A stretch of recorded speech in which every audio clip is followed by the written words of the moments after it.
Praise the Lord. கர்த்தருடைய பரிசுத்த நாமம் மகிமைப்படுவதாக. மீண்டுமாய் உங்களோடு கூட கர்த்தரை ஆராதிக்கவும், இந்த நாளில் எதிர்பாராத விதமாக இருந்தாலும் கர்த்தர் இந்த நாளில் நம்மோடு கூட செய்தியின் வழியாய் பேசுவதற்கு அவர் போதுமானவராக இருக்கிறார். ஏனென்றால் வார்த்தை ரொம்ப முக்கியம். ஆமென் சொல்லுங்கள். எவ்வளவு ஆராதனை எவ்வளவு முக்கியமோ அதை விட தேவனுடைய வார்த்தை அதை விட முக்கியமானதாக இருக்கிறது. ஏனென்றால் தேவ வார்த்தையினால் தான் நாம் பிழைத்திருக்கிறோம். தேவ வார்த்தையினால் தான் நம்ம வாழ்கிறோம். தேவ வார்த்தை நம்மை உயிர்ப்பிக்கிறது. தேவனுடைய வார்த்தை நமக்கு போதுமானதாக இருக்கிறது. எத்தனை பேர் ஆமென் சொல்ல முடியும்? புது வருடத்தில் எல்லாரும் நீங்கள் வாக்குத்தத்த செய்தியை கேட்டிருப்பீங்க. கர்த்தருக்கு காத்திருக்கிறவர்கள் வெட்கப்பட்டு போவதில்லை. பாருங்கள், ஆண்டவர் ஆலயத்துக்கென்று சபைக்கென்று கொடுத்த வார்த்தை. அதுபோக உங்கள் தனிப்பட்ட வாழ்க்கையிலும் ஆண்டவர் அநேக வாக்குத்தத்தங்களை கொடுத்திருக்கிறாரா? கொடுத்த மாதிரி இருக்கு அப்படின்றீங்களா? யாராவது சொல்லுங்க பார்க்கலாம், எனக்கு ஆண்டவர் இந்த வாக்குத்தத்தத்தை கொடுத்திருக்கிறார் அப்படின்னு ஏதாவது ஒரு வார்த்தை சொல்ல முடியுமா? ஓகே, கர்த்தர் சகலத்தையும் உங்களுக்கு புதிதாக்குவார். ஆமென். இந்த வார்த்தையின்படி கர்த்தர் அவளை ஆஸ்வதிப்பா. வேற யாராவது சொல்ல முடியுமா? கர்த்தர் உங்களுக்கு கொடுத்த வாக்குத்தத்தம், தீங்கை காணாதிருப்பாய். பாருங்க, நான் ஊழியத்துக்கு வந்தபோது ஆண்டவர் எனக்கு கொடுத்த வாக்குத்தத்தம் பாருங்க, செருபாபேல் என்னும் என் ஊழியக்காரனே, நான் உன்னை முத்திரை மோதிரமாய் வைப்பேன் அப்படின்னார். ஆமென். அப்படி ஆண்டவர் பாருங்க நமக்கு வாக்குத்தத்தங்களை கொடுக்கிறார். வாக்குத்தத்தம் என்பது ஏதோ ஒரு நாளுக்கு, ஒரு வாரத்துக்கு, ஒரு மாசத்துக்கு, இல்லை ஒரு வருஷத்துக்கு அப்படி முடிகிறது அல்ல. ஆமென். அது நம்ம வாழ்க்கைக்கானது. கொஞ்சம் பக்கத்தில் தட்டி சொல்லுங்க, கொஞ்சம் அனலா இருங்க. அனலா இருக்கணும். ஆமென். அனல் இல்லாமல் குளிரும் இல்லாமல் இருக்கக்கூடாது, நல்ல அனலா இருக்கணும். கர்த்தர் நல்லவர்.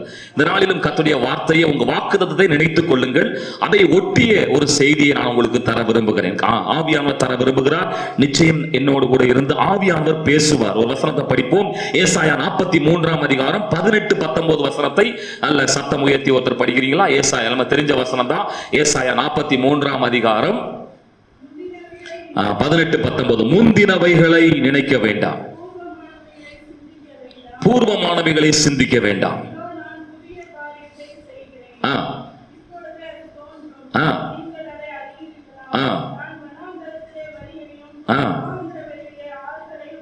உண்டாக்குவேன். ஆமென்.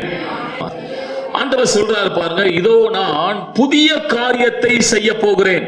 ஆண்டவர் உங்களுக்கு கொடுத்த எல்லா வாக்குத்தத்தத்தின்படியாக ஆண்டவர் இந்த ஆண்டில மட்டுமல்ல உங்கள் வாழ்க்கை முழுவதற்கும் தேவன் புதிய புதிய காரியங்களை செய்வதற்கு ஆயத்தமாயிருக்கிறார். ஆமென். அவர் எப்போதும் புது காரியங்களை செய்வதற்கு ஆயத்தமாயிருக்கிறார். எத்தனை பேர் விசுவாசிக்கிறீங்க? பழையவைகளை மாற்றுவார், புதியவைகளை அவர் உண்டாக்குவார். ஆமென். ஹல்லேலூயா. அதுக்கு என்ன செய்யணும் பாருங்க. முதலாவது சொல்றாரு, முந்தினவைகளை நினைக்க வேண்டாம். இதுவரைக்கும் உங்க வாழ்க்கையில நடந்தது, கடந்த வருஷம் நடந்தது, உங்க வாழ்க்கையில் நடந்த தோல்வியான சம்பவங்கள், உங்களால் மறக்க முடியாத காரியங்கள் எல்லாவற்றையும் மறந்து விட வேண்டும் என்று ஆண்டவர் சொல்லுகிறார். ஆமென். நினைக்க வேண்டாம், சிந்திக்க வேண்டாம், யோசிக்க வேண்டாம். ஆமென். ஏன்னா எல்லா பிரச்சனையும் எங்க இருந்து ஆரம்பிக்க தெரியுமா? சிந்தனையில இருந்துதான். ஹல்லேலூயா. சிந்தனை ரொம்ப முக்கியம். கேருப் என்ன பண்ணா, அந்த தேவனுடைய சிங்காசனத்துல ஏறுவேன் அப்படின்னு சிந்திக்க தான் செஞ்சான். செய்யல, சிந்தித்தான், தேவன் அவனை தள்ளினார். ஆமென்.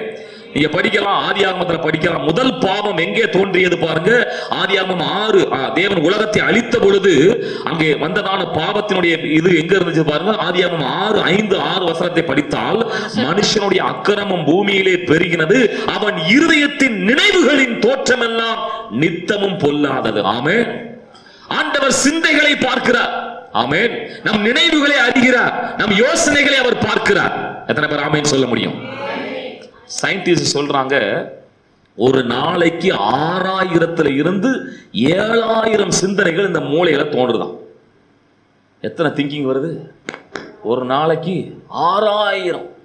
சிலருக்குலாம் 10,000 தாண்டு மூளை. இன்னைக்கு கூட சிலர் அப்படிதான் உட்கார்ந்த மாதிரி இருக்குது. ஆமென். எதையாவது யோசித்துக்கிட்டே இருக்குது. நடந்து முடிஞ்சதை யோசித்துக்கிட்டு இருக்குது, நடக்க போறதை யோசித்துக்கிட்டு இருக்குது. இப்படியே யோசித்து பாருங்க, 6000-7000 சிந்தனைகள் ஒரு நாள்ல மூளையில தோன்றுதுன்னு சொல்றாங்க. ஆகவே தான் உலகத்துல ஒரு பழமொழி இருக்கு பாத்தீங்களா, எண்ணம் போல் வாழ்க்கை. ஆமென். அவன் சிம்பிளா சொல்லிட்டான். என்னது? எண்ணம் போல். நீங்க என்ன யோசிக்கிறீங்களோ, என்ன சிந்திக்கிறீங்களோ, என்ன என்றீங்களோ அதுபடிதான் உங்க வாழ்க்கை இருக்கும். அதனால தான் ஆண்டவர் சொல்றாரு, புதிய காரியம் செய்ய வேண்டுமானால் பழச மறந்துடு. ஆமென். கொஞ்சம் பக்கத்துல தட்டி சொல்லுங்க, பழச மறந்துடுங்க, என்னையோட மறந்துடுங்க. ஆமென். ஹல்லேலூயா. அப்பொழுதுதான் பாருங்க ஆண்டவர் என்ன செய்வார், புதிய காரியங்களை செய்வேன் என்கிறார். ஏனென்றால் சிந்தைகள் ரொம்ப முக்கியமானது. யோவான் 1:2 படிக்கும் பொழுது, பிரியமானவனே உன் ஆத்துமா வாழ்வது போல. அப்படியே என்ன அர்த்தம்னா, உங்க எண்ணத்தில் நீங்கள் எப்படி வாழ்வீர்களோ அதே போலத்தான் எல்லாவற்றிலும் வாழ்வீர்கள். ஆமென்.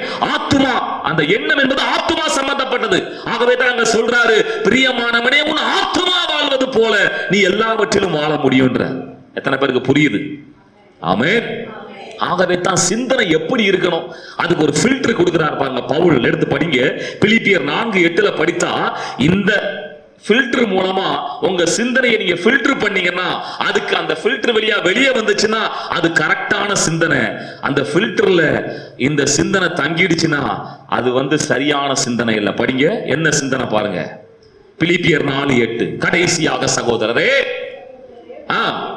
உண்மை உள்ளவைகள் எவைகளோ, ஒழுக்கம் உள்ளவைகள் எவைகளோ, நீதி உள்ளவைகள், கற்புள்ளவைகள், அன்புள்ளவைகள், நற்கீர்த்தி உள்ளவைகள், புண்ணியம் எது, புகழ் எது, இதைத்தான் சிந்திக்கணும். ஆமென். இதை தவிர்த்து வேற எதையாவது நம்ம என்ன செய்யக்கூடாது, சிந்திக்க கூடாது. அது போச்சே, இது போச்சே, அது வரல, இது வரலையே, நம்ம அதை முடிக்கணும்னு நினைச்சனே, இது இப்படி ஆயிடுச்சே. ஆமென். அதுவல்ல, நம்முடைய சிந்தனைகள் எல்லாம் உண்மையாய், ஒழுக்கமாய், நீதியாய், கற்பாய், அன்புள்ளதாய், நற்கீர்த்தி உள்ளவைகளாய், புண்ணியம், புகழ், இதையெல்லாம் எடுத்து பேசணும்னா ஐயா 3/4 மணி நேரத்தில் முடிக்க சொல்லியிருக்காரு. முடியாது. ஆமென். ஆகவே இவைகளை நீங்கள் வீட்டிலே போய் சிந்தித்து பாருங்கள். கொஞ்சம் பக்கத்துல சொல்லுங்க, இந்த வசனத்தை வச்சு மார்க் போட்டு பார்க்கணும் வீட்டில், நம்ம உண்மையா சிந்திக்கிறோமா? ஹல்லேலூயா, ஹல்லேலூயா. ஆகவே சிந்தனை பாருங்க ரொம்ப முக்கியம். அங்க சொல்றாரு, புதிய காரியத்தை செய்ய வேண்டுமானால் பழச மறந்துடு, நடந்து முடிந்தவர்களை மறந்துடுது, பூர்வமானவர்களை மறந்து விடுன்ற. ஹல்லேலூயா. அப்ப ஆண்டவர் அர்த்தம் சொல்றாரு, அப்போ நான் என்ன செய்ய போறேன், புதிய காரியத்தை. புதிய காரியம்னா என்ன? இதுவரைக்கும் உங்க வாழ்க்கையில பார்த்திராதது. நல்ல ஆமேன் சொல்றீங்களா? உங்க காதுகளாலே கேட்டிராதது. ஆமேன் சொல்றீங்களா? உங்க வாழ்க்கையில அனுபவித்திராத காரியங்களை ஆண்டவர் செய்ய போறாராம். ஆமேன். புதிய காரியம் அப்படி சம்பவிக்க போகிறது. அது தேவன் கொடுத்த வாக்குத்தத்தம், இந்த ஆண்டிலே கொடுத்தது, உங்க வாழ்க்கையில கொடுத்த புதிய காரியத்தை ஆண்டவர் செய்ய போகிறார். நல்ல ஆமென் சொல்லுங்க. பாருங்க, மத்தேயு 15:31 படிக்கும் பொழுது இயேசு கிறிஸ்து அங்கே வந்து நின்ற பொழுது அங்கே நடக்கிற காரியம் பாருங்க, அதுவரைக்கும் இல்லாத சம்பவத்தை பார்க்கிறார்கள். மத்தேயு 15:31 படிப்போம். ஊமையர் பேசுகிறதையும், ஊனர் சொஸ்தம் அடைகிறதையும், சப்பானிகள் நடக்கிறதையும், குருடர் பார்க்கிறதையும் ஜனங்கள் கண்டு ஆச்சரியப்பட்டு இஸ்ரவேலின் தேவனை மகிமைப்படுத்தினார்கள். அருமையானவர்களே, இதுவரைக்கும் அந்த இஸ்ரவேல் ஜனம் அப்படிப்பட்ட ஒரு சம்பவத்தை கண்ணால பார்த்தது இல்லை. ஊமையன் பேசுறான், செவிடருக்கு கேட்குது, கண்ணு தெரியாமல் கண்ணு தெரியுது, நடக்க முடியாது நடக்கிறார்கள். இவைகளை கண்டு ஆச்சரியப்பட்டு. ஆமென் சொல்லலாமா? பக்கத்துல கைப்பிடி சொல்லுங்க, உங்க வாழ்க்கையில ஆண்டவர் ஆச்சரியப்படும்படியான காரியங்களை செய்வார். ஹல்லேலூயா. அப்படி கொடுக்கிறவங்களுக்கு மட்டும் ஆச்சரியமான காரியம் நடப்பதாகும். ஆமென். ஹல்லேலூயா. கர்த்தர் பாருங்க அப்படி சொல்றாரு பாருங்க, புதிய காரியம். அந்த இயேசு கிறிஸ்து இன்று மாறாதவராய் இருக்கிறார். அன்றைக்கு 2000 ஆண்டு முன்பதாக எருசலேமில் அதே செய்த அதே ஆண்டவர் இன்றைக்கும் மாறாதவராய் இருக்கிறார். நல்ல ஆமென் சொல்லுவோம். ஆகவே தான் புது காரியங்களை செய்வேன் சொல்லிட்டு சொல்றாரு. அடுத்தது என்ன செய்ய போறாராம்? அது கர்த்தர் சொல்லுகிறார், அது நல்ல சத்தமா தான் சொல்லுங்க, இப்பொழுதே. ஆமென். இப்பொழுதே, இந்த வார்த்தையை சத்தமா சொல்லுங்க. இப்பொழுதே தோன்றும். கர்த்தர் உங்க வாழ்க்கையில அற்புதத்தை இப்போதே செய்ய முடியும், உடனே செய்ய முடியும். அது எப்ப தெரியுமா? நம்ம விசுவாசித்தா. இயேசு கிறிஸ்து அப்படிதான் அற்புதம் செஞ்சார். அவர் விட்டா மாசமா அப்படிலாம் செய்யல. ஆமென். அவர் செஞ்சா உடனே அற்புதம். எத்தனை பேர் ஆமென் சொல்றீங்க? மத்தேயு 8:3 படிக்கிறோம், இயேசு தொட்ட உடனே குஷ்டரோகம் நீங்கிட்டு, உடனே நீங்கிட்டு. ஆமென் சொல்லுங்க. மத்தேயு 8:26 படிக்கிறோம், உடனே காற்றும் கடலும் அமைதியானது, உடனே நடக்கும். ஆமென் சொல்லலாமா? அதே போல மத்தேயு 17:18 படிக்கிறோம், உடனே பிசாசு புறப்பட்டு ஓடினது. ஆமென். இதெல்லாம் எதற்கு சொல்கிறேன் என்றால், தேவன் உடனே அற்புதம் செய்ய முடியும். ஆமென். ஆண்டவர் சொன்னார் பாருங்க, இப்பொழுதே நான் செய்ய முடியும், இப்பொழுதே அது தோன்றும் என்று சொல்கிறார். நான் விசுவாசத்தால் இப்படி சொல்றேன், இந்த ஆராதனை முடிந்து வீட்டுக்கு போகும்போது நல்ல செய்தியை கேள்விப்படுவீர்கள். புதிய காரியத்தை ஆண்டவர் செய்வார். எத்தனை பேர் விசுவாசிக்க முடியாது? இயேசு கிறிஸ்து நேற்றும் இன்றும் என்றும் மாறாதவராய் இருக்கிறார். ஹல்லேலூயா. என் வாழ்க்கையில கூட ஒரு சாட்சி. அப்போ காலேஜ் முடிச்சாச்சுது, எல்லாருக்கும் தெரியும். காலேஜ் முடிச்சாடுறது என்ன செய்யணும்? வேலை தேடணும். வேலை இல்லைன்னா அவ்வளோதான். அப்படி பாருங்க, வேலை தேடிய அந்த காலகட்டம் ஏப்ரலில் படித்து முடிச்சாச்சுது. நவம்பர் டிசம்பர் கிட்ட வந்துருச்சு, வேலை கிடைக்கல. நிறைய கம்பெனிக்கு அப்ளை பண்ணால் ஒரு கம்பெனி ரெஸ்பான்ஸ் இல்லை. ஆனால் ஒரே ஒரு கம்பெனி மட்டும் சொல்லியிருக்காங்க, நாங்கள் என்ன செய்வோம், உங்களை கூப்பிடுவோம் அப்படின்னு சொல்லியிருக்கிறாங்க. இப்போ பாருங்க, கூப்பிடுவாங்களா தெரியாது, என்ன நடக்குமோ தெரியாது. இப்படிப்பட்ட சூழ்நிலையில தான் ஒரு நாள் எங்கள் சர்ச்சில் ஃபாஸ்டிங் ப்ரேயர் நடக்குது. அந்த சூழ்நிலையில் அன்னைக்கு ஃபாஸ்டிங் ப்ரேயருக்கு போகிறேன். அன்னைக்கு பார்த்து எனக்கு பிறந்த நாள். எங்கள் அப்பா ஒரு நல்ல ஷர்ட் எடுத்து கொடுத்துருந்தார். அப்போ நான் அந்த ஷர்ட்டை போட்டுட்டு சர்ச்சுக்கு ஃபாஸ்டிங் ப்ரேயருக்கு போயிட்டேன். அப்போ பார்த்தீங்கன்னா அது எல்லாரும் சபையில் உள்ள மக்கள் எல்லாம் கூடி கர்த்தரை ஆராதித்து அங்கே ஜெபிக்கிற நேரம் வந்தபோது நான் இப்படி ஜெபம் பண்ணேன். ஆண்டவரே, எங்கள் அப்பா பார்த்தீங்களா ஒரு ஷர்ட் எடுத்து கொடுத்துருக்காரு. ஆனால் நீங்கள் எனக்கு பரம தகப்பன். நானும் பல நாளாக பல மாசமா கேட்டுட்டு இருக்கேன், வேலை தாங்க ஒரு வேலை கிடைக்கணும் அப்படின்ட்டு. இன்னைக்கு வரைக்கும் ஒரு வேலை இல்லையே. அப்படிங்கும்போது ஆண்டவர் இந்த வசனத்தின் மூலம் இடைப்பட்டார். இப்பொழுதே அது தோன்றும், உடனே சம்பவிக்கும் அப்படின்னு ஒன்று நான் விசுவாசித்தேன். இன்னைக்கு கண்டிப்பா ஏதாவது ஒரு அற்புதம் நடக்கும். ப்ரேயர் முடிஞ்சிருச்சு, வீட்டுக்கு போனால் நல்ல சாப்பாடு, நல்லா சாப்பிட்டாச்சுது. மதியம் என்னாச்சு, சாப்பிட்டு முடிச்சா ஒன்றும் பதில் இல்லை, என்ன ஒரு ஆன்சர் இல்லை. இந்த காலம் மாதிரிலாம் அப்போல்லாம் இந்த என்ன சொல்றது, மொபைலோ மெயிலோ அதெல்லாம் கிடையாது. அப்போல்லாம் வந்தா என்னது, டெலகிராம் வந்தா தான், இல்லை ஃபோன் வந்தா தான், அந்த லேண்ட்லைனில் வந்தாதான்.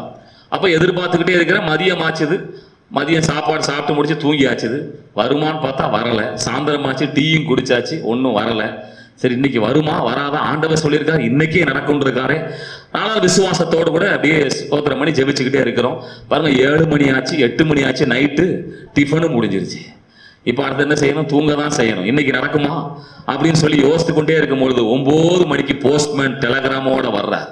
ஆமேன், உங்களுக்கு இந்த இடத்துல அப்பாயின்மெண்ட் ஆயிடுச்சு அப்படின்னு. கர்த்தர் நல்லவர். ஏன் சொல்றேன்னா, நம்ம விசுவாசித்தால் உடனே அவரால் செய்ய முடியும். அந்த காலத்துல அப்படிப்பட்ட விசுவாசம் இருந்துச்சு. இன்னைக்கெல்லாம் யோசித்து பார்க்கிறோம், அப்படிலாம் விசுவாசத்துக்கு நம்ம விசுவாசிக்க முடியலையே அப்படின்ட்டு. ஆமென். அப்படிப்பட்ட விசுவாசத்தை தேவன் எதிர்பார்க்கிறார். மீண்டும் அப்படிப்பட்ட விசுவாசத்தை நமக்கு தருவாராக. ஆண்டவர் சொல்றாரு பாருங்க, 2 கொரிந்தியர் 6:2 படிக்கும்போது, அனுக்கிரக காலத்திலே நான் உனக்கு செவி கொடுத்து இரட்சணிய நாளிலே உனக்கு உதவி செய்தேன் என்று சொல்லி இருக்கிறாரே, இதோ இப்பொழுதே அனுக்கிரக காலம், இப்பொழுதே இரட்சணிய நாள். ஆமென். இப்போதே, கொஞ்சம் பக்கத்துல கைப்பிடிச்சு சொல்லுங்க, இப்போதே உங்களுக்கு அற்புதம் நடக்க முடியும். உங்க வியாதி எவ்வளவு பெருசா இருக்கலாம், உங்க கடன் பிரச்சனை எவ்வளவு பெருசா இருக்கலாம், மனிதர்கள் கைவிடுறாங்க, வேலை பிரச்சனை இருக்கலாம், எல்லாவற்றையும் ஆண்டவர் மாற்ற வல்லவர். எல்லாமே சொல்லுங்க, கையை தட்டி ஆண்டவருக்கு ஒரு மகிமை சொல்லலாமா? ஆண்டவர் இப்பொழுதே தோண்டும் என்று சொல்லி இருக்கிறார். உடனே அற்புதங்கள் சம்பவிக்க முடியும். கர்த்தர் நல்லவர். ஆமென். ஹalleluya அப்படின்னு சொல்லிட்டு அடுத்து சொல்றாரு பாருங்க, இதை நீங்கள் நல்ல சத்தமா தான் சொல்லுங்க, இதை நீங்கள் அறியீர்களா? இதை விட சரியாக அந்த மொழிபெயர்ப்பு என்ன சொல்லுதுன்னா, இதை நீங்கள் கவனித்துக் கொண்டிருக்கிறீர்களா அப்படின்னு அர்த்தம். அப்படின்னா ஆண்டவர் செய்ய போகிற அற்புதத்தை கவனித்துக் கொண்டே இருக்கணும், எதிர்பார்த்து கொண்டே இருக்கணும். எத்தனை பேர் நான் பேசுறது புரியுது? ஆமென். அருமையானவர்களே, ஆண்டவர் செய்வேன்னு சொல்லிட்டார், ஆண்டவர் வாக்கு பண்ணிட்டார். அந்த வாக்குக்கு, அந்த அற்புதத்திற்கு எதிர்பார்த்து கொண்டே இருக்கணும், கவனித்துக் கொண்டே இருக்கணும். ஆமென் சொல்லுவோம். பாருங்க, ஆபிரகாமுக்கு வாக்கு கொடுத்தார், நான் உனக்கு ஒரு குமாரனை கொடுப்பேன், ஒரு பிள்ளையை தருவேன்னார். ஆனா அவனும் விசுவாசி தான் இருந்தான். ஆனா காலம் போனது, என்ன ஆச்சுது, சாராள் சொன்னதை கேட்டு ஒரு தவறான சந்ததி இந்த உலகத்திலே பிறந்துருச்சு. அப்போ அவன் கவனிக்க மறந்துட்டான். தேவன் சொன்ன வாக்குத்தத்தத்தை அவன் கவனித்திருப்பானால் நிச்சயம் தருவார் என்ற நம்பிக்கை இருந்திருக்கும். பாருங்க, அந்த 38 ஆண்டு பெதஸ்தா கலக்குறையில, அந்த குளக்கரையிலே ஒருத்தன் ஏங்கிக்கிட்டே இருக்கான். எப்போ குளம் கலங்கும், அவன் கவனித்துக் கொண்டே இருந்தான். யோசிச்சு பாருங்க, 1 வருஷம் இல்ல, 2 வருஷம் இல்ல, 38 ஆண்டுகள். எப்போது அற்புதம் நடக்கும், எப்போ தேவதூதன் வருவான், எப்போ இறங்குவேன், என் வாழ்க்கை இங்க இருந்து மாறும். அப்படிப்பட்ட நபர்களைத்தான் இயேசு தேடி செல்வார். பாருங்க, அவனைத்தான் ஆண்டவர் கிட்டே போய் பார்த்தார். எத்தனையோ படுத்து கிடந்தான். ஆனா இயேசு இவன்ட்ட ஏன் போனோம், இவனுக்கு ஒரு எதிர்பார்ப்பு, எனக்கு எப்போ அந்த சூழ்நிலை மாறும். அருமையானவர்களே, நீங்களும் உங்க வாழ்க்கையில அப்படி எதிர்பார்ப்பவர்களாக காணப்படுங்கள். என் தேவன் வாக்குத்தத்தத்தை கொடுத்து விட்டார், அது எப்போது நிறைவேறும். எத்தனை பேர் விசுவாசிக்க முடியுது? அப்படி எதிர்பார்ப்போடு காணப்படுவர்களுக்கு தேவன் நிச்சயம் அற்புதம் செய்வார். ஹalleluya. ஆமென். ஹalleluya. ஆகவே இந்த அற்புதங்கள் இப்படி எல்லாம் சொல்லி இருக்கிறார். நான் என்ன செய்ய போறேன், பழச மறந்துடு, புதுசை செய்ய போறேன், அது இப்பொழுதே தோன்றும், அதை கவனிச்சுக்கிட்டே இரு. அது எப்படி நடக்க போகுது பாருங்க. அந்த வசனத்தை அடுத்த 19 படிங்க. அது வனாந்தரத்திலே வழியையும் அவாந்திர வழியிலே ஆறுகளையும் உண்டாக்குவேன். ஆமென். பாருங்க, இதைத்தான் இன்னைக்கு தியானிக்க போகிறோம். அப்ப இவ்வளவு நேரம் கொடுத்தது பிரசங்கம் இல்லையா பிரதர்ன்றீங்களா? கொஞ்சம் பக்கத்துல கை பிடிச்சி சொல்லுங்க, இப்பந்தான் ஆரம்பமே. சிலருக்குலாம் அப்படியே பயம் வந்துருச்சு. 2 மணிக்கு முடியுமோ 3 மணிக்கு முடியுமோ அப்படின்னு யோசிக்கிறீங்களா? இந்த 2 வேகமா தியானிச்சு முடிக்கலாம். எத்தனை பேர் என் கூட இருக்கிறீங்க? ஹல்லேலூயா. கர்த்தருடைய ஆவியானவர் உங்களுக்கு பலன் தருவார். ஆமென். இந்த 2 நான் வேகமாக வனாந்தரத்திலே எப்படி ஆண்டவர் வழியை உண்டு பண்ணி அவாந்தர வழி பாலைவனத்திலே எப்படி அற்புதம் செய்ய போகிறார் பாருங்க. அங்க பார்க்கிறோம், ஆண்டவர் சொல்றாரு, வனாந்தரத்திலே வழியை உண்டாக்குவேன். ஆமென். அது நீங்க வனாந்தரம் அப்படின்னா ஒன்றும் புரியாத பாஷையா இருக்கு. காடு, எத்தனை பேர் பார்த்திருக்கீங்க? காட்டுக்கு போயிருக்கீங்களா? எங்க பார்த்தாலும் மரமும் மலைகளுமா இருக்கும், வழியே இருக்காது. ஒரு பழமொழி சொல்லுவாங்க பாருங்க, கண்ணை கட்டி. பொதுவா காட்டுல விட்டாலே வழி தெரியாது. இதுல அந்த காட்டுல கண்ணை வேற கட்டினா என்ன ஆகும் யோசித்து பாருங்க. எப்படி வழி கண்டுபிடிக்கிறது? சிலருடைய வாழ்க்கை அப்படி இருக்கலாம். ஆமே, என் வாழ்க்கையில எதிர்காலம் என்னன்னே தெரியல, என் பிள்ளைங்க எப்படி வர போறாங்க தெரியல, இருக்கிற சூழ்நிலையை பார்த்தா எப்படி நடக்க போகுது. ஆண்டவர் சொல்லுகிறார், வனாந்தரத்துல வழியை உண்டாக்குவேன். கொஞ்சம் பக்கத்துல கைப்பிடி சொல்லுங்க, வனாந்தரத்தில் வழி உண்டாகும். ஆமென். அருமையானவர்களே, ஆண்டவர் எந்த சூழ்நிலையிலும் எப்படியும் யாரை கொண்டும் எப்படி எந்த காரியத்தையும் அவரால் செய்ய முடியும். ஆமென். நம்ம எல்லாருக்கும் தெரியும் பாருங்க, எலியா என்கிற அந்த மனுஷன் அந்த சாரிபாத் ஊருக்கு போகிறான். தேசமே பஞ்சமா இருக்குது, தேசமே பஞ்சம்.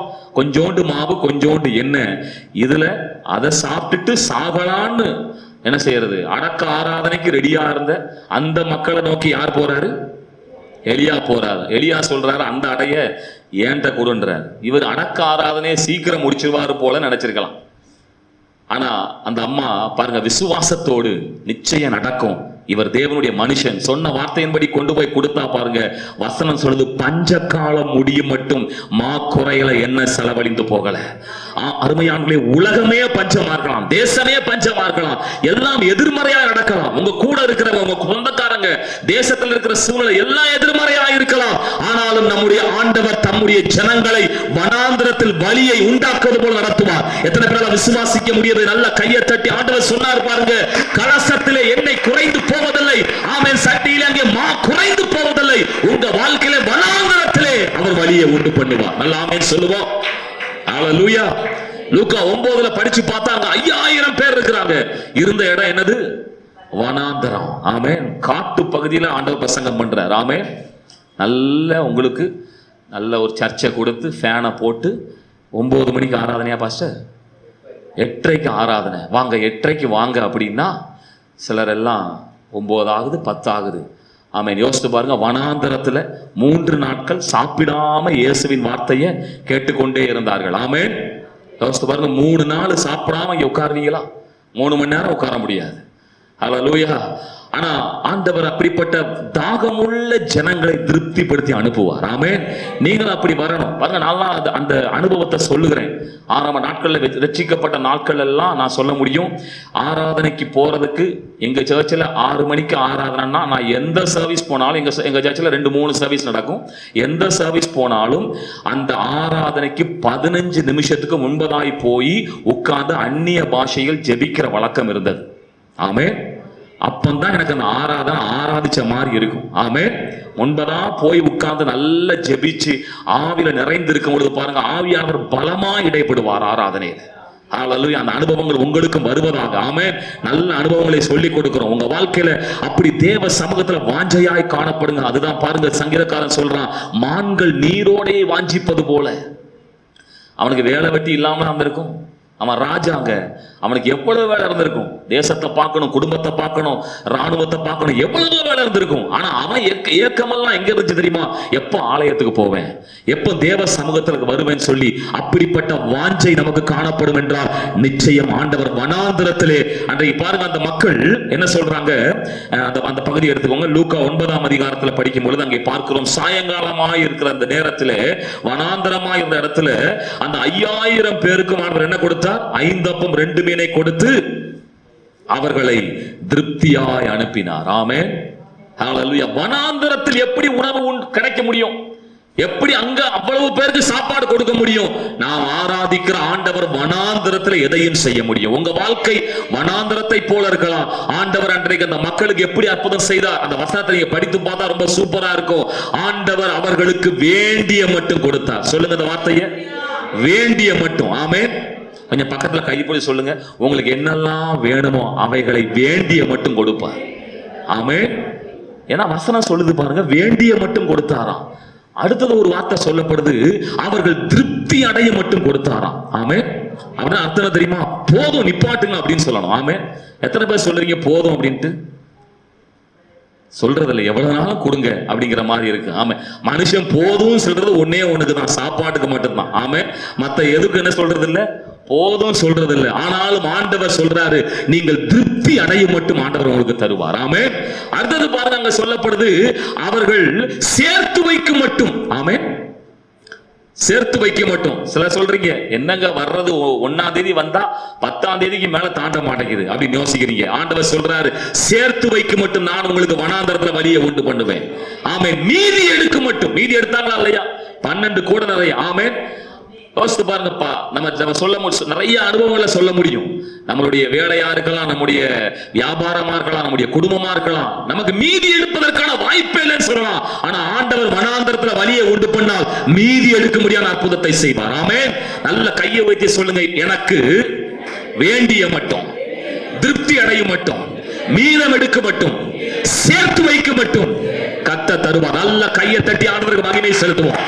கர்த்தர் அப்படி ஆஸ்வதிக்கிற தெய்வம், வனாந்தரத்திலே வழியை உண்டு பண்ணுவேன்னு சொல்றார். ஆமென். ஹல்லேலூயா, ஹல்லேலூயா. பாருங்க, திண்டுக்கல் பகுதியில நாங்க ஒரு நாள் சுவிசேஷ ஊழியத்துக்கு போயிருந்தோம். அப்போ அது ஊருக்கு அவுட்டரான ஒரு பகுதி. அங்க ஒவ்வொரு வீடு வீடா சென்று எல்லாத்துக்கும் கைப்பிரதி கொடுத்துக்கிட்டு இருக்கிறோம்.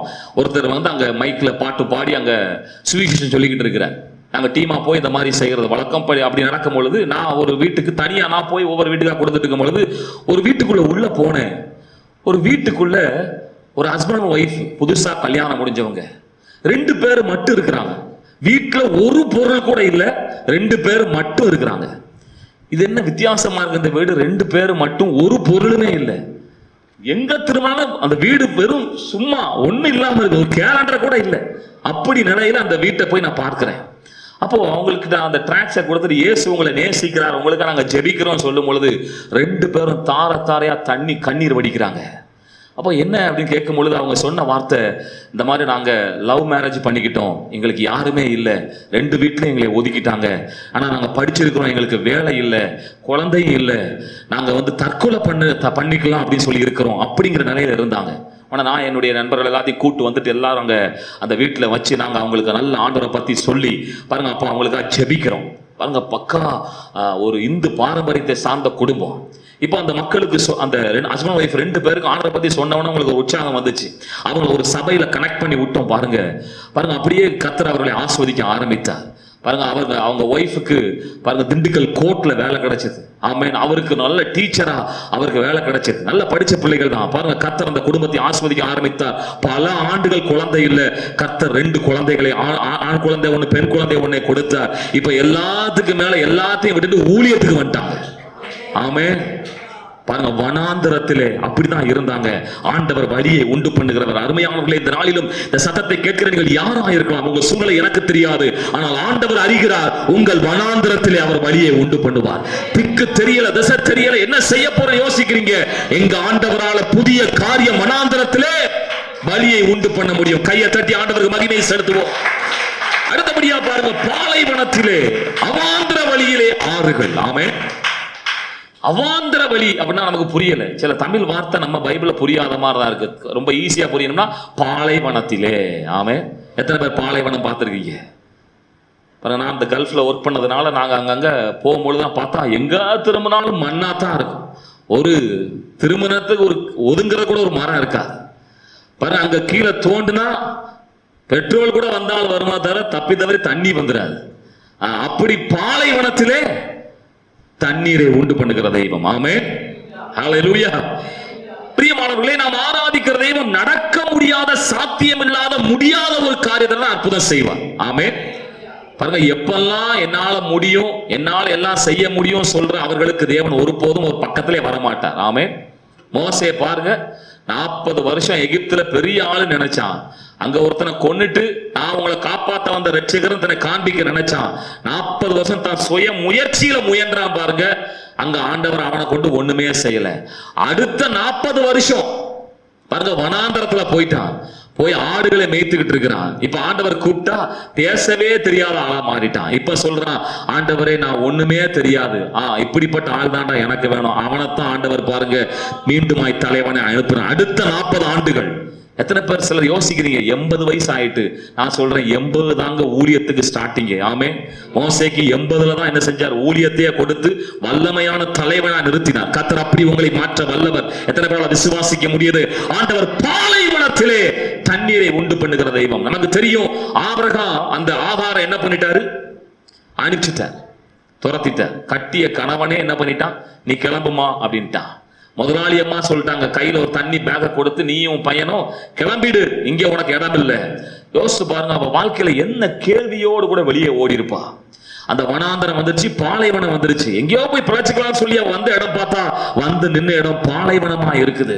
வழி தெரியல. இருந்த ஒரே நம்பிக்கை, தான் மகன் வளர்ந்து எப்படியாவது தன்னை காப்பாத்துவான், தனக்கு ஒரு எதிர்காலம் நினைச்சா. ஆனா யோசிச்சு பாருங்க, அந்த மகனும் சாக போகிறான்.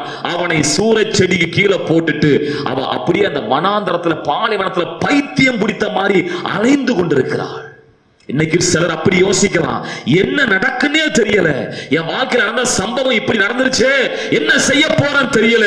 மேலே இருந்து ஒரு சத்தம் கேட்கிறது, ஆகாரே உனக்கு என்ன சம்பவித்தது? ஆமே, எத்தனை பேருக்கு நான் பேசுறது புரியுது?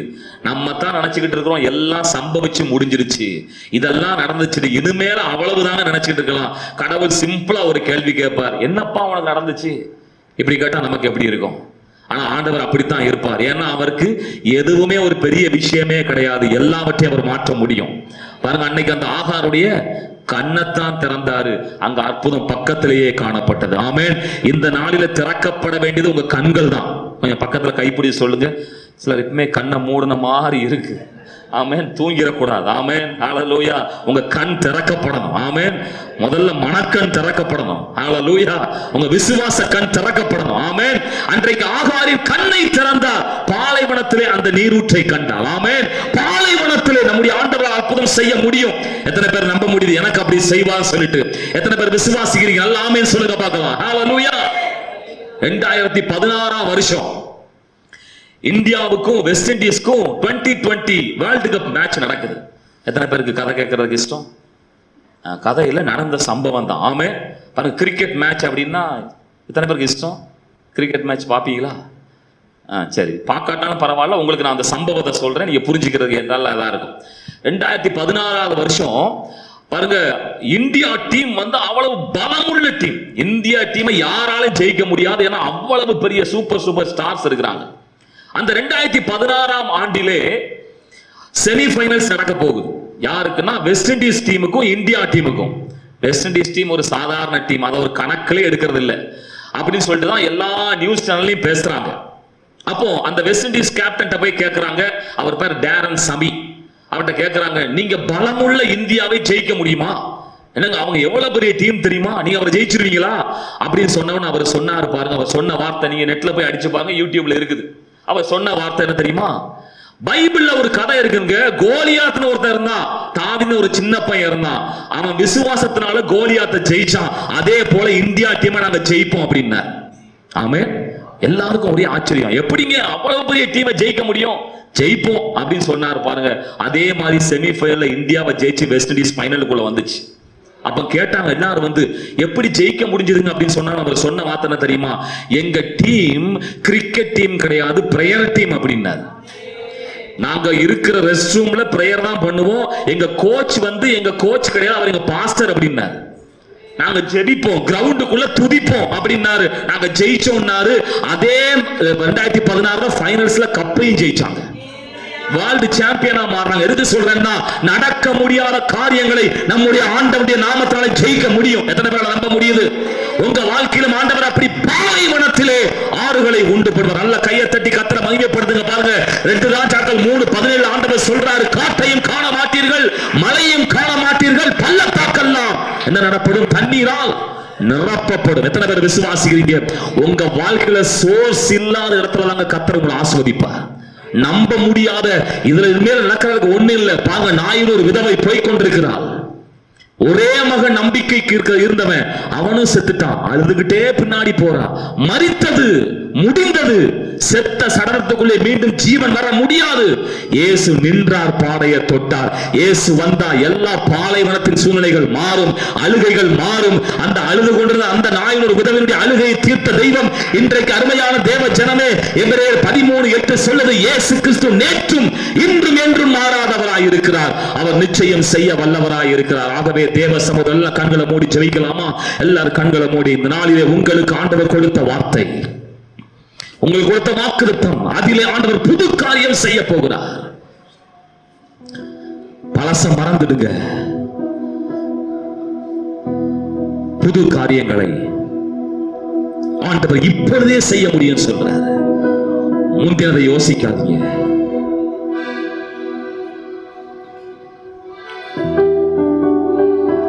இப்போது அதுக்கான எந்த சாத்தியக்கூறு இல்லைன்னு நினைக்கிறீங்களா? பாலைவனத்திலே ஆறுகளை உண்டு பண்ணுகிற தெய்வம் தேவ சமூகத்துல கரங்களை உயர்த்தி, ஆரம்பம் அர்த்தமானாலும் முடிவு சம்பூர்ணமா, ஆரம்பம் அர்த்தமானாலும் முடிவு சம்பூர்ணமா. கரங்களை உயர்த்தி சொல்லுங்க. எல்லா விதமான பழமையானவர்கள் ஒழிந்து போகட்டும். ஆண்டவர் நிச்சயம் புது காரியங்களை செய்கிறவர். புது கிருபை தாரும் தேவா, புது கிருபை தாங்கப்பா, புது வல்லமை தாங்க ஆண்டவரே. புதிய நாளுக்குள் எங்களை நடத்துவீராக. கர்த்தருடைய கரத்துல ஒப்பு கொடுக்கிறோம். தேவ சமூகத்துல எல்லாம் சேர்ந்து பாடுவோம். புதிய நாளுக்குள் என்னை நடத்தும், புதிய கிருபையால் என்னை நிரப்பும், புதிய ஆண்டுக்குள் என்னை நடத்தும், புதிய கிருபையால் என்னை நிரப்பும், புது கிருபை தாரும் தேவா, புது பலனை தாரும் தேவா, புது கிருபை தாரும் தேவா, புது பலனை தாரும் தேவா, புதிய ஆண்டுக்குள் என்னை நடத்தும், புதிய கிருபையால் என்னை நிரப்பும், புதிய நல்லா ஜெபநிலையில எல்லாம் எழுந்திருக்கலாமா? தேவ சமூகத்தில் ஆண்டவர் சொல்லுகிறார், புது காரியத்தை செய்ய போகிறேன். புதிய ஆண்டுக்குள் என்னை எல்லாம் எழுந்திருப்போம். செபிக செபிக. வனாந்தரத்துல வலி உண்டாகும். ஆரம்பம் மட்டுமானாலும் முடிவு சம்பூர்ணமா. கேளுங்க. ஆரம்பம் மட்டுமானாலும் முடிவு சம்பூர்ணமா. குறைவுகள் நிறைவாகட்டும், குறைவுகள் நிறைவாகட்டும், எல்லா வறட்சி செழிப்பாகட்டும், எல்லா வறட்சி செழி. எல்லாம் கைத்தட்டி பாடலாம். புது கிருபை, புது கிருபை தாரும் தேவா, புது பலன், புது பலனை தாரும் தேவா, புது கிருபை தாரும் தேவா, புது பலனை தாரும் தேவா. புதிய ஆண்டிலே புதிய ஆண்டுக்குள் என்னை நடத்தும், புதிய கிருபையா என்னை நிரப்பும், புதிய ஆண்டுக்குள் என்னை நடத்தும், புதிய கிருபையா. வெட்கப்பட்டீர்களோ? உங்க வெட்கத்துக்கு பதிலாக நன்மையை தருகிற ஆண்டவர், கண்ணீருக்கு பதிலாக களிப்பை தருகிறவர். வனாந்தரத்திலே வலி உண்டாகும், பாலை வனத்திலே ஆறுகள் உண்டாகும், காற்றை காண மாட்டீர்கள். ஆமென், ஹல்லேலூயா. கர்த்தர் மலையை நிச்சயம் பொடிய பண்ணுவார். வெட்கத்துக்கு பதிலாக ரெட்டிப்பு நன்மை தாரும். கேளுங்க ஆண்டவர், வெட்கத்திற்கு பதிலாக ரெட்டிப்பு நன்மை தாரும் தேவா. கண்ணீருக்கு பதிலாக எங்க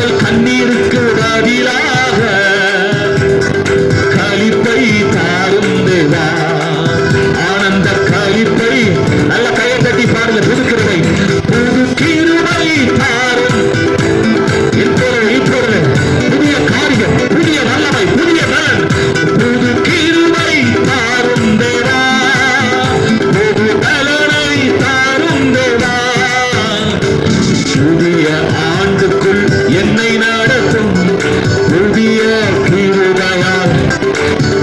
உங்க வாழ்க்கை எதிராக சவால்கள் இருக்கலாம், சவால்கள் வரும், சத்து எதிர்த்து வருவான். ஆனால் அவைகளை எல்லாம் ஆண்டவர் உங்களை ஜெயமெடுத்து நிற்க வைப்பார். எல்லா உறவுகள் சீர்பொருந்தும். எத்தனை பேர் செல்ல போறீங்க? என்னோட சேர்ந்து பாருங்க. சவால்கள் சந்தித்திட உலகத்தில் ஜெயம் எடுக்க, சவால்கள் சந்தித்திட உலகத்தில் ஜெயம் எடுக்க, உறவுகள் சீர்கொழுந்த, குடும்ப உறவுகள் சீர்கொழுந்த, சமாதானம் நான் பெற்றிட, குடும்ப சமாதானம். நல்ல கைத்தட்டி பாருங்க. புது கிருபை, புது கிருபை, புது காரியம் நடப்பதாக. வனாந்தரத்தை வழியை போல, பாலைவனத்தை ஆறுகளை போல புது கிருபை தாரும் தேவா, புது பலனை தாரும் தேவா, புது கிருபை தாரும் தேவா, புது பலனை தாரும் தேவா. புதிய ஆண்டுக்குள் என்னை நடத்தும், புதிய கிருபையால் என்னை நிரப்பும், புதிய நாளுக்குள் என்னை நடத்தும், புதிய கிருபையால். நல்ல கையை தட்டி புது கிருபை, புதிய காரியம், புதிய வல்லமை, புதிய பிரசன்னம், புதிய துவக்கம். எத்தனை பேர் விசுவாசிக்க முடியும்? நல்ல கரங்களை தட்டி வனாந்திரத்தில் வழியை உண்டாக்குகிறவரே, பாலை வனத்தில் ஆறுகளை உண்டாக்குகிறவரே, அப்படி நீர் ஆண்டவரை ஜனங்களுக்கு செய்வீராக. எல்லாம் கண்களை மூடி தேவ சமூகத்தில் குறைவுகள் நிறைவாகட்டும். கேளுங்க ஆண்டவர்கிட்ட, குறைவுகள் நிறைவாகட்டும், எல்லா வறட்சி செழிப்பாகட்டும், எல்லா வறட்சி செழிப்பாகட்டும், எல்லா வறட்சி, ஆவிக்குரிய வறட்சிகள் செழிப்பாவதாக. எல்லா கடன் பாரங்கள், வருமான குறைவுகள், பொருளாதார நெருக்கடிகள் இயேசுவின் நாமத்தில் எல்லா வறட்சிகளும் செழிப்பாய் மாறட்டும். எல்லாம் வெட்கப்பட்ட இடத்திலே தேவன் தலைநிமிர செய்கிறவர். இரட்டிப்பான நன்மைகளை காண்பித்து ஜனங்களை மகிழ செய்வீராக. கண்ணீருக்கு பதிலாக, சொல்லுங்க, எங்கள் கண்ணீருக்கு பதிலாக களிப்பை தாரும் தேவா, களிப்பை தாரும் தேவா. எத்தனை குடும்பங்கள் உறவுகள் சீர்குலைந்து இருக்கிறது, சமாதான குலைவு இருக்கிறதே. ஆண்டவர் சொல்றாரு, உங்களுக்கு சமாதானத்தை கொடுக்கும்படியான ஆக்கினையை இயேசு சுமந்து கொண்டார். உங்க வாழ்க்கையில சமாதானம், உங்க குடும்பத்துல சமாதானம். அப்படி சொல்றவங்க மட்டும் ஆண்டவருடைய சமூகத்துல உறவுகள் சீர்பொருந்த, குடும்ப உறவுகள் சீர்பொருந்த, சமாதானம் நான் பெற்றிட, குடும்ப சமாதானம், மனதில் சமாதானம், தேசத்தில் சமாதானம், ஆலயத்தில் சமாதானம். நல்ல கையை தட்டி ஆண்டவர் கொடுத்ததற்காய் உமக்கே சகல துதியும் கனத்தையும் மகிமையும் செலுத்துகிறோம். ஆண்டவரே, கர்த்தர் அப்படி செய்கிறீர், நன்றி செலுத்துகிறோம். இயேசுவின் நாமத்தில், இயேசுவின் நாமத்தில் ஜனங்களை ஆசீர்வதிக்கிறோம் நல்ல பிதாவே.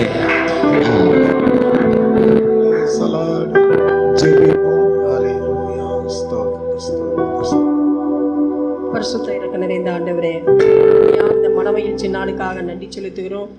ஆண்டவரே, புதிய வருடத்தின் ஆண்டவரே, இந்த முதல் ஞாயிற்றுக்கிழமையிலே கர்த்தர் நீர் ஆண்டவரே எங்களுக்கு கொடுத்த வாக்குத்தத்தத்துக்காக உமக்கு நன்றி செலுத்துகிறோம். ஆண்டவரே, புதிய காரியத்தை செய்வேன் என்று சொல்லி ஆண்டவரே இந்த நாளிலே கர்த்தர் எங்களுக்கு கொடுத்த வாக்குத்தத்தத்திற்காக நன்றி செலுத்துகிறோம். ஆண்டவரே, நீர் எப்பொழுதும் புதிய காரியத்தை செய்ய ஆயத்தமாக இருக்கிறீரப்பா, அதற்காக உமக்கு நன்றி செலுத்துகிறோம். ஆண்டவரே, எங்களுடைய சிந்தனையில் ஆண்டவரே தகப்பனே நீர் ஆண்டவரே எங்களுக்கு காரியங்களை செய்வீர் என்ற விசுவாசம் எங்களுக்கு ஆண்டவரே தேவை ராஜா. எங்களுடைய விசுவாசத்தை கத்தர் அப்படியாக நீங்க வர்த்திக்க பண்ண வேண்டுமாய் ஜெபிக்கிறோம். ஆத்துமா வாழ்வது போல எல்லாவற்றிலும் வாழ்ந்து சுகமாயிருக்க விரும்புகிற தேவன் ஆண்டவரே, எங்களுடைய வாழ்க்கையில சகலவித ஆசீர்வாதங்களையும் கொண்டு வருகிற ஆண்டவரே தேவனாய் இருக்கிறீர் அப்பா. அதற்காக உமக்கு நன்றி செலுத்துகிறோம் ஆண்டவரே. அப்பா, எங்களுடைய இந்த புதிய வருடத்துல நாங்கள் எதிர்பார்த்திருக்கிற எல்லா காரியங்களும் நடப்பதற்கு விசுவாசம் தேவை ஆண்டவரே. நீ செய்ய போகிற காரியத்தை நாங்கள் கவனித்துக் கொண்டே இருக்க வேண்டும். 38 வருஷம் ஆண்டவரே வியாதியா இருந்த அந்த மனிதன் எப்பொழுது குளத்துல கலங்கும் என்று சொல்லி ஆண்டவரே எதிர்பார்த்து கொண்டிருந்தானோ அப்படியாக ஆண்டவரே நாங்களும் கூட ஆண்டவரே எங்களுடைய வாழ்க்கையின் ஒவ்வொரு காரியங்களும் ஆண்டவரே நீ செய்வீர் என்று நாங்கள் கவனித்துக் கொண்டே இருக்க கத்தர் அப்படியாக எங்களுக்கு கிருபை தரும்படியாய் ஜெபிக்கிறோம். வனாந்திரத்துல வழிகளை உண்டு பண்ணுகிற தேவன் ஆண்டவரே. அப்பா தகப்பனே, எங்களுடைய சபையிலான குடும்பங்கள்ல காரியங்கள்ல ஆண்டவரே கண்ணை கட்டி காட்டுல விட்ட போலதான் அநேக காரியங்கள் குடும்ப காரியங்கள் காணப்படுகிறதப்பா. அப்படியாக ஆண்டவரே வழியை உண்டு பண்ணுகிற தேவனாய் இருக்கிறீர். அதற்காக உமக்கு நன்றி செலுத்துகிறோம் ஆண்டவரே. சாரிபாத் விதவை ஆண்டவரே, அவளிடத்தில் கொஞ்சம் ஆண்டவரே உணவை கொண்டு ஊழியக்காரருக்கு படைத்த பொழுது ஆண்டவரே பஞ்சகாலம் மட்டும் திருப்தியாக்கின தேவன் அல்லவோ ஆண்டவரே. அதற்காக உமக்கு நன்றி செலுத்துகிறோம். அப்படியாக எங்கள் குறைவுகள் எல்லாம் கர்த்தர் இந்த வருடத்திலே நீங்க நிறைவாக்க போற தயவுக்காக ஸ்தோத்திரம் ஆண்டவரே. அப்பா, உலகத்துல பட்டணங்களில எப்படிப்பட்ட எதிர்மறையா இருந்தாலும் கர்த்தர் எங்களுடைய வாழ்வில் ஆண்டவரே நிறைவே தருகிற தேவனாய் இருக்கிறீரே. அதற்காக உம்மை ஸ்தோத்தரிக்கிறோம் ஆண்டவரே. அப்படியாக 5 அப்பம் 2 மீனை 5000 பேருக்கு போஷித்த தேவன் ஆண்டவரே, எங்களுடைய வாழ்க்கையிலும் குறைவுகளை நிறைவாய் நீங்க மாற்ற போற தயவுக்காக ஸ்தோத்திரம் அப்பா. அதற்காக நாங்கள் தேவ சமூகத்தை எப்பொழுதும் வாஞ்சித்திருக்க எங்களுக்கு கிருபை தாங்க. இந்த புதிய வருடத்திலே ஆண்டவரே நீர் செய்கிற புதிய காரியத்தை நாங்கள் பெற்றுக்கொள்வதற்கு அதிகமாக தேவ சமூகத்தில் வாஞ்சித்து தேட கர்த்தர் எங்களுக்கு அப்படிப்பட்ட கிருபை வரங்களை தரும்படியாய் ஜெபிக்கிறோம் ஆண்டவரே. இந்த புதிய வருடத்தில் எங்களுக்கு வேண்டிய மட்டும் நாங்கள் திருப்தி அடையும் மட்டும், நாங்கள் சேர்த்து வைக்கும் மட்டும் ஆண்டவரே, நாங்கள் மீதி எடுக்கும் மட்டும் ஆண்டவரே கர்த்தர் எங்களை நீர் ஆசீர்வதிக்க போற தேவனா இருக்கிறீர். அதற்காக நன்றி செலுத்துகிறோம் அப்பா. அப்படியாக அவாந்திர வழியிலே ஆண்டவரே நீர் வழியை உண்டு பண்ணுகிற தேவன் ஆண்டவரே. சாத்தியமற்றது நடக்க முடியாது என்பதில் ஆண்டவரே தகப்பனே நீர் ஒரு அற்புதத்தை செய்கிறீரே. அதற்காக உம்மை ஸ்தோத்தரிக்கிற ராஜா. உமக்கு நன்றி ஆண்டவரே. ஆகாருக்கு வழியை திறந்த தேவன் ஆண்டவரே. நாயின் ஒரு விதவைக்கு ஆண்டவரே சாத்தியமற்ற அந்த அற்புதமான காரியத்தை செய்த தேவன் இந்த புதிய வருடத்தில் எங்கள் சபை முழுவதற்கும் ஆண்டவரே ஆச்சரியமான அற்புதமான காரியங்களை கர்த்தர் நீங்க செய்ய போவதற்காக ஸ்தோத்திரம். கடந்த வருடத்தில் எந்தெந்த காரியங்கள் எல்லாம் எதிர்பார்த்து கொண்டிருந்தோமோ இந்த புதிய வருடத்தில் ஆண்டவரே கர்த்தர் செய்வேன் என்று சொல்லி இந்த நாளிலே எங்களுக்கு வாக்குரைத்த தயவுக்காக ஸ்தோத்திரம் அப்பா. உமக்கு நன்றி செலுத்துகிறோம் ஆண்டவரே. இந்த வார்த்தையின்படியே நாங்கள் ஒவ்வொருவரும் ஆண்டவரே விசுவாசத்தில் வளர்ந்து பெருக தேவ சமூகத்தை நாடி இன்னும் தேட நீர் கொடுத்த வாக்குத்தத்தங்களை நாங்கள் பெற்று அனுபவிக்க கர்த்தர் எங்களுக்கு கிருபை தரும்படியாய் ஜெபிக்கிறோம். அப்படியாக ஆண்டவரே இன்றைய நாளில தேவ செய்தி அளித்த மகனுக்காக நன்றி செலுத்துகிறோம். கர்த்தரவரை ஆசீர்வதிப்பீராக ஆண்டவரே. அப்பா, அவருடைய அபிஷேக வல்லமையாலே நிறைய பெற்று நல்ல அருமையான வாக்குத்தத்தத்தை எங்களுக்கு கொடுத்த மகனை கர்த்தர் ஆசீர்வதித்து எங்கள் பட்டணத்தில் எங்கள் தேசத்துல கர்த்தரவரை இன்னும் வல்லமையா எடுத்து பயன்படுத்தும்படியாய் ஜெபிக்கிறோம். எத்தனையோ ஜனங்கள் ஆண்டவரே அப்பா தகப்பனே அப்பா ஜனங்கள் ரட்சிக்கப்படாமல் ஆண்டவரே எத்தனையோ ஜனங்கள் மெய்யான ஆண்டவரே நித்திய ஜீவனை பெற முடியாமல் அலைந்து திரிந்து கொண்டிருக்கிற இந்த தேசத்துல பட்டணங்களில ஆண்டவரே கர்த்தர் மகனை கொண்டு அநேக ஆத்துமாக்களை ஆதாயம் பண்ணும்படியாய் அப்படிப்பட்ட கிருபை வரத்தை தந்து நீர் ஆசீர்வதிக்கும்படியாக உங்களுடைய கரத்துல ஒப்பு கொடுக்கிறோம். கர்த்தர் அப்படியே எங்கள் ஜெபத்தை கேட்டு நீங்க வழி நடத்த போற தயவுகளுக்காய் ஸ்தோத்திரம். இயேசுவின் நாமத்தில் ஜெபம் கேளு ஜீவன்ல நல்ல பிதாவே, ஆமென். கர்த்தர் ஜெபத்தை கேட்ட தயவுக்காக தேவனை ஸ்தோத்தரிப்போம். ஸ்தோத்திரம் ஸ்தோத்திரம் ஸ்தோத்திரம். எல்லாரும் சேர்ந்து சொல்லுவோம். என் ஆத்துமாவே கர்த்தரை ஸ்தோத்தரி, என் முழு உள்ளமே பரிசுத்த நாமத்தை ஸ்தோத்தரி. என் ஆத்துமாவே கர்த்தரை ஸ்தோத்தரி, அவர் செய்த சகல உபகாரங்களையும் மறவாதே. ஆமேன். நம்முடைய கர்த்தராகிய இயேசு கிறிஸ்துவுடைய கிருபையும் பிதாவாகிய தேவனுடைய அன்பும் பரிசுத்த ஆவியானவருடைய அந்யோன்ய ஐக்கியமும் சமாதானமும் சந்தோஷமும் இன்றும் என்றும் சதா காலங்களிலும் நம் அனைவரோடும் நம்முடைய குடும்பங்களோடும் சபையாரோடும் இருப்பதாக. ஆமென். ஜீவிக்கிறார் இயேசு ஜீவிக்கிறார், என்னுள்ளத்தில் அவர் ஜீவிக்கிறார். துன்பத்தில் நல் துணையவரே, என்றென்றும் ஜீவிக்கிறார். அல்லேலூயா, அல்லேலூயா, அல்லேலூயா, அல்லேலூயா, அல்லேலூயா, அல்லேலூயா, அல்லேலூயா, அல்லேலூயா.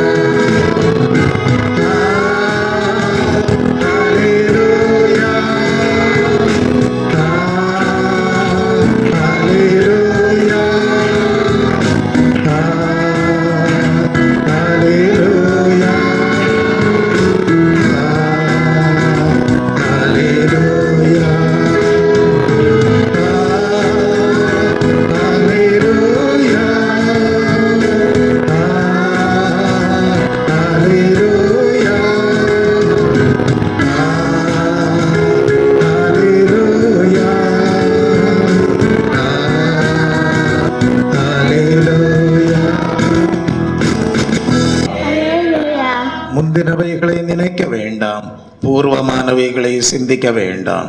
இதோ நான் புதிய காரியத்தை செய்கிறேன், இப்பொழுதே அது தோன்றும், நீங்கள் அதை அறியீர்களா? நான் வனாந்தரத்திலே வழியையும் அவாந்தர வெளியிலே ஆறுகளையும் உண்டாக்குவேன் என்று வாக்குத்தத்தம் பண்ணின தேவன் அப்படியே இந்த புதிய ஆண்டிலே ஆராய்ந்து முடியாத பெரிய காரியங்களையும் எண்ணி முடியாத பெரிய அற்புதங்களையும் உங்களுடைய வாழ்க்கையிலே நிறைவேற்றி ஆசீர்வதித்து பலப்படுத்தி மேன்மைப்படுத்துவாராக. ஆமீன்.